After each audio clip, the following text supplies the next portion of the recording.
তমলুকে তরুণীর মুন্ডহীন দেহ উদ্ধারে ঘটনায় একাধিক চাঞ্চল্যকর তথ্য পেল পুলিশ, যাতে আরো জোরালো হলো তন্ত্র সাধনার জেরে খুনের তত্ত্ব।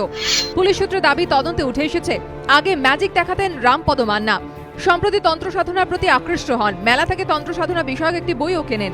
জেরায় রামপদ মান্নার দাবি, 14 অক্টোবর সন্ধে মেচেদা স্টেশনে দেখা হয় পরিচিত এক তরুণীর সঙ্গে। রামপদকে পারিবারিক সমস্যার কথা বলেন তিনি, সমাধানের আশ্বাস দিয়ে তরুণীকে তমলুকে নিজের গ্রামের বাড়িতে নিয়ে যাওয়ার কথা বলেন রামপদ। রাজি হন তরুণী। পুলিশ সূত্রে দাবি, তরুণীকে নিয়ে স্থানীয় একটি দোকানে যান ওই যুবক। ধূপ, ধুনো, আলতা, সিঁদুর ও হোমের কাঠের পাশাপাশি একটি ছুরিও কেনেন। তরুণী জানতে চান ছুরি কেন। উত্তরে নির্লিপ্তভাবে রামপদ বলেন, লক্ষ্মী পুজোর ফল কাটতে ছুরি লাগে। কেনাকাটা শেষ করে বাসে চেপে তমলুকে রামতারকে নামেন দুজন। পুলিশের দাবি, এরপর একটি দোকানে খাওয়া দাওয়া করে মদ্যপান করেন দুজন। প্রতিবেশীরা যাতে সন্দেহ না করে সেজন্য অন্য একটি রাস্তা দিয়ে গড়কিল্লা গ্রামে নিজেদের পান বরজে তরুণীকে নিয়ে যান রামপদ।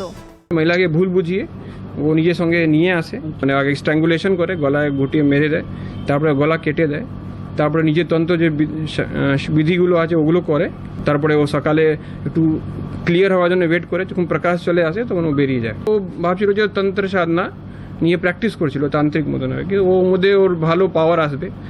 পুলিশের দাবি, ভোরের আলো ফুটতেই প্লাস্টিকে ভরা তরুণীর কাটা মুন্ডটি পাশের গ্রামের খালে ফেলে দেন রামপদ। ফিরে আসেন বাগুইআটির ভাড়া বাড়িতে। ঘটনাস্থল থেকে পাওয়া তন্ত্র সাধনার জিনিসের সূত্র ধরে রামপদর খোঁজ পায় পুলিশ।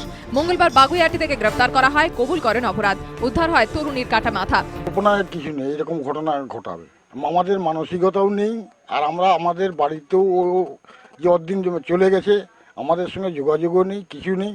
আমাদের এক কথাই হচ্ছে, সবাই আমাদের একদম শাস্তি, কঠোর শাস্তি।